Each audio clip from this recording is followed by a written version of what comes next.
The homing beacon reaches out beyond the landlocked knots. The compass points to true north, but my overheated engine is hot.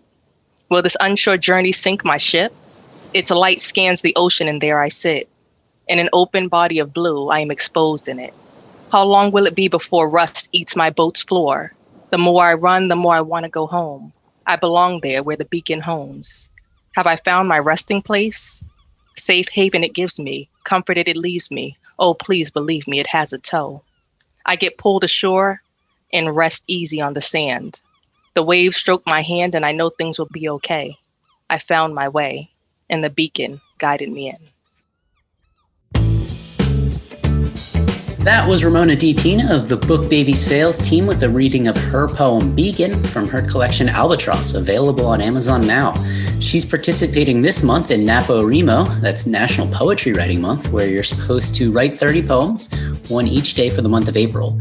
So we're celebrating poetry here on the BookBaby Spotlight Podcast. As always, this is your home for interviews with authors, illustrators, editors, and other industry insiders from the world of self-publishing. I'm your host, Sam Sadam, and joining me is Chad Hinson. Chad, I'm a bit shy of my 30. Yeah, me too. Ramona is putting us to shame. She's actually completing NaPoWriMo in English and Spanish, so she's got 60 poems to do. But you write a lot of music though, right? Yeah, so whenever I'm in the environment where, it's more conducive for poetry, I usually just take one of my songs and do an a cappella version of them. So I guess technically yes and no. Yeah, you mentioned you were doing some work with Honeycomb Poetics. Can you tell me what that's about? Yeah, so Honeycomb Poetics is a nonprofit that I work with. The purpose of Honeycomb Poetics is to provide an opportunity for the youth to express themselves and work towards success through poetry. And so we put on a Zoom assembly for Camden Promise School, and we just did some poetry, answered any questions, did a few icebreaker activities. It was really fun. That's awesome. Where can listeners learn more? You can visit their website, honeycombpoetics.com. You can find, any events that they've done and any poetry that they've done. But what about you? Are you writing any poetry? Occasionally, but mostly just reading now. I had a great poetry writing course back in college, but I always had difficulty with the exacting forms. I don't want to count stressed and unstressed syllables. Yeah, I'm glad I didn't have to take a poetry class. The point to me is expression and emotion. So yeah, like Robin Williams says in Dead Poet Society, medicine, business, law, all necessary to sustain life, but poetry, beauty, romance, love, these are what we stay alive for. So I asked our first guest, Christina Lee, about keeping to specific forms. She's a Toronto-based poet, and her first collection is called Green Space. It just came out this month from BookBaby. I do mostly free verse. In high school, I did experiment with some of those more structured forms like Shakespeare and things like that. But Shakespeare at the same time also invented a whole bunch of words. And so I think being sort of free and open with the rules that we are told to play within is fun for me. So I don't use punctuation that much or capitals in this book. But in my real life, when I'm like texting friends, if I miss a capital, it sets me on edge. So this is sort of like a very different side of me where I just forego rules and just explore different things. And poetry falls under kind of a weird aspect when it comes to editing. It'd be strange to point out grammatical errors, but there can still be development needed if an idea isn't clear or maybe an off word choice. So What about editing? Did you purchase editing services or have someone edit it for you? I looked into it. I did not opt to do that for this one. I did look into it and I spoke to another poet who had editorial services. And because this was my first collection, I kind of wanted to remain as purely me as possible, even if that means that there are some areas that could have done with a bit more development. I still think that it was important to capture this part of my style and what I was going through. And I did edit heavily, but it was all still from my influence rather than from someone else's. How did you find BookBaby and why did you choose to publish with us? You said there was a traditional publishing option for you? Not necessarily for this book, but I chose BookBaby for this project. I found a video from another poet who published her collection via BookBaby, she did her own self-publishing with a different company, I believe, and then switched over to BookBaby and expressed how easy and simple it was. And so for me, the draw was the print on demand option, which I thought was perfect for what I wanted. And I also wanted to experience sort of the whole creation process of finding an artist to do the cover, being involved in all of the typesetting, all the minor details that I guess some people might not think about goes into creating a book. And I sort of wanted to learn about that. So Chad, apparently social media has had a huge impact on the increase of book sales. Can you tell me a little bit more about why that is? Yeah, so poetry has become so popular on Instagram that there's a new genre of poets that they call Instagram poets. And what I thought was interesting was that this poetry has taken on a newer form, often much shorter than what a regular poem might be. And they're typically coupled with imagery. So some advice for people who have published a poetry book or planning to publish a poetry book is that people have become a lot more visual and they need to see your book a lot more times for it to be popularized. I mean, and the numbers prove it. Since the advent of Instagram poets, poetry book sales have doubled, and at least half of the top 20 poetry books being sold are by Instagram poets. Wow, yeah, great stuff. I could definitely see an Instagram campaign worked around consecutive stanzas for Christina's poem. She has a ton of great imagery in there. She was kind enough to read her piece Beansprout for us. Here's the audio of that. Yes, I've grown. Taller, sure. Wider, of course. Yes, you could say I've grown. But maybe I'm a bean sprout, pale and flimsy, without leaves, growing endlessly in the dark. I know this is not where I'm meant to be, but part of me feels too old, too stuck, to relearn and learn from my mistakes. I'm too comfortable to grow through the pains all over again. Yes, I've grown complacent at the top, and cutting me back down to size is a 27-foot drop. But as my dad would say, pruning only helps a plant grow. You can't be strong unless you're pushing back against something that is trying to crush you. There comes a point where you can't point the blame at anyone but yourself. I'm a coward, I'm well aware. Can't blame this on a missing heart. I'm untested, too scared to seek out something that might crush my fragile spine. Just a sad little bean sprout hiding in the dark, because my skin, it's pale, and at first touch, the sun is going to burn. I'm sick of living in the dark. I'm sick of pretending like I've grown when all I've done is stretch myself thin. I see you, sun. Here are my yellow hands. Turn them into green leaves, or thin bristles, or maidenhair fans. Here's my fragile spine. Break it and rebuild it until it is hardened wood. Reveal to me what kind of tree I am. Here, I'm just a bean sprout. Shine on me, sun, and show me how much it hurts to grow in the light. Your other guests use some similar imagery, right? Very nature-centric. Yeah, for sure. So Patricia Vollmann-Stock is also a BookBaby poet, and her collection is called Raindrops. Here she is talking about her work. I really like to write meaningful poems. I'm not so much into the sort of rhyming poems, although there are a couple included in my book, which are the earlier poems that I have written.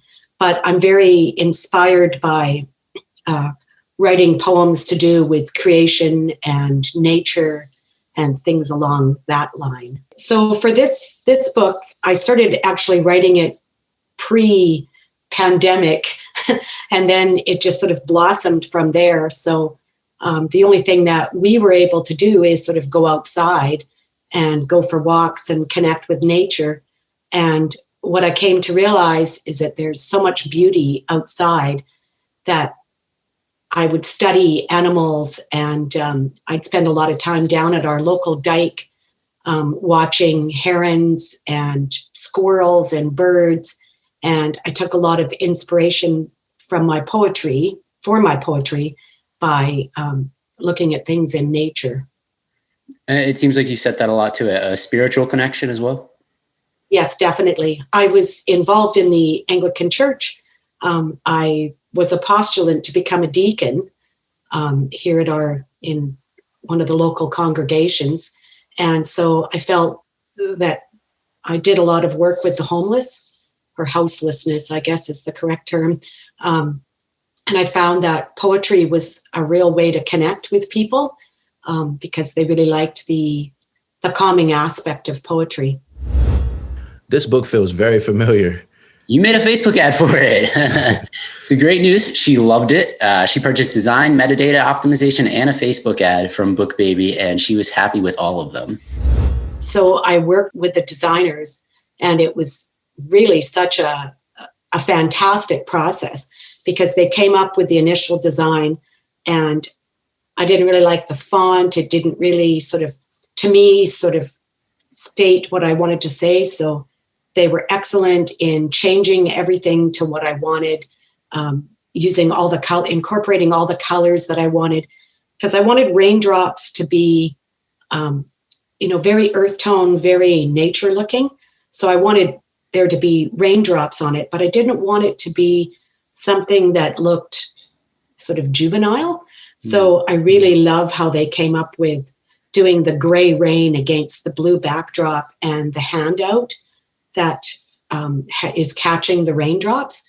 So to me, it really just captured the true feelings of what I wanted to sort of have people feel the raindrops or feel the poetry. So I was very, very pleased.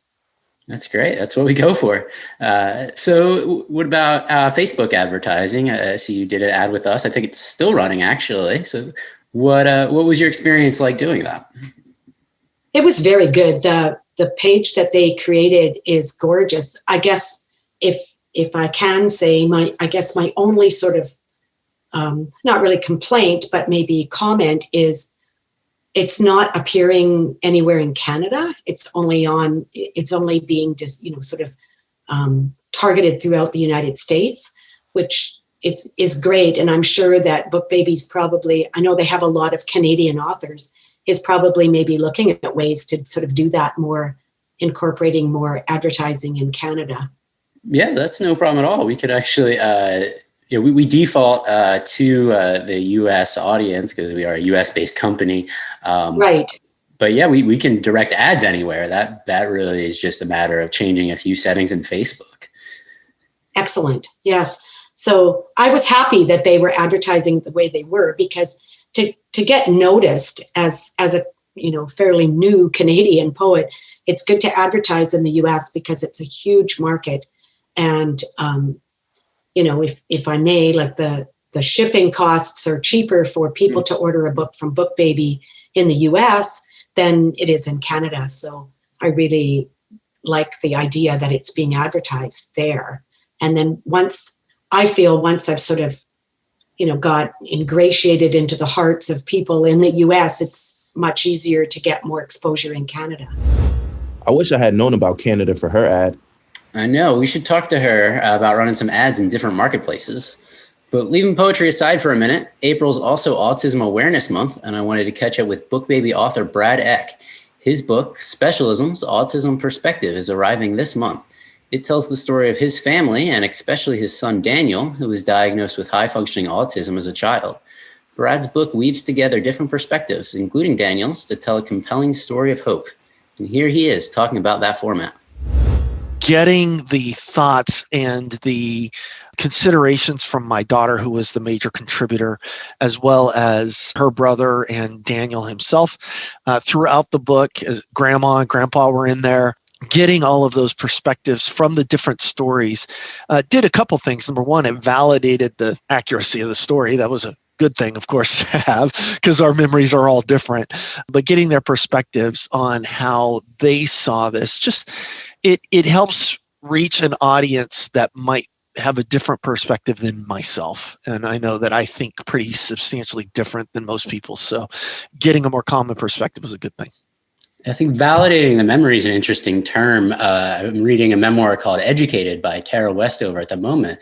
She has several footnotes throughout where she explains that the scene was recreated from a few conflicting memories. Somebody else chimes in on some context she didn't know about, and occasionally finding that friends and family didn't even remember something that she considered seminal. So did you run into anything like that? And if so, how do you resolve that as a writer?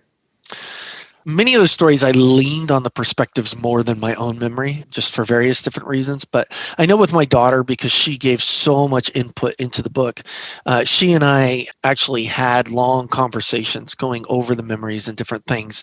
And then she would turn around and rewrite her perspective on it. And we just made sure that the details aligned. And if they didn't, we kind of talked through them and worked through to make sure that the story made sense. So this question was going to be directed to Daniel, but it sounds like he was not interested in coming on at this minute. But did you have any prompts that you gave him to respond to? How did he decide what he wanted to write?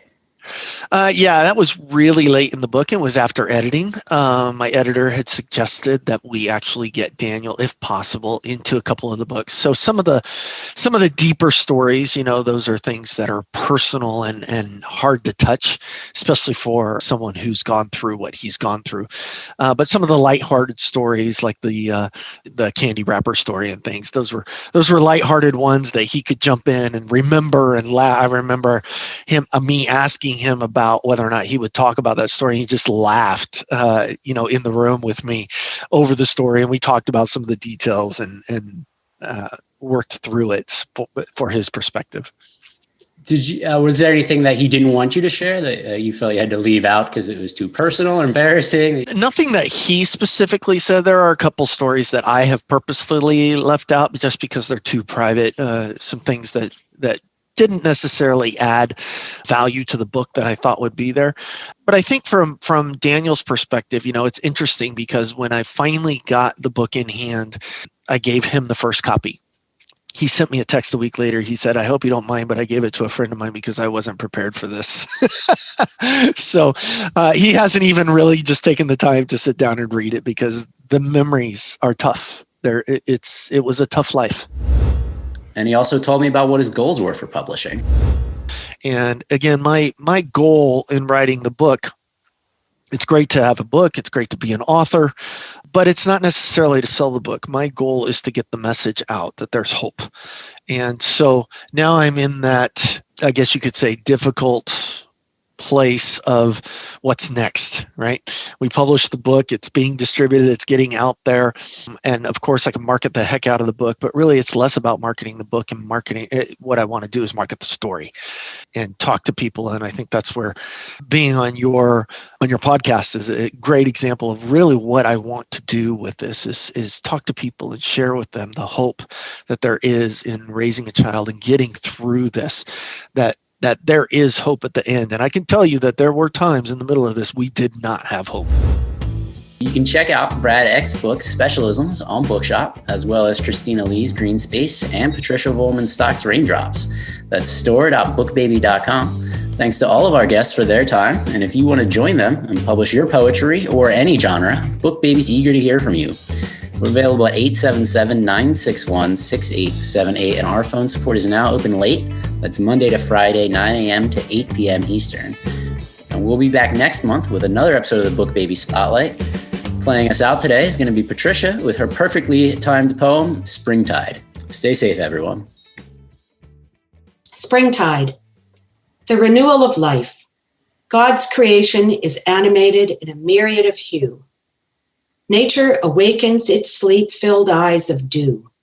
Trees start to deliciously stretch towards the celestial sphere.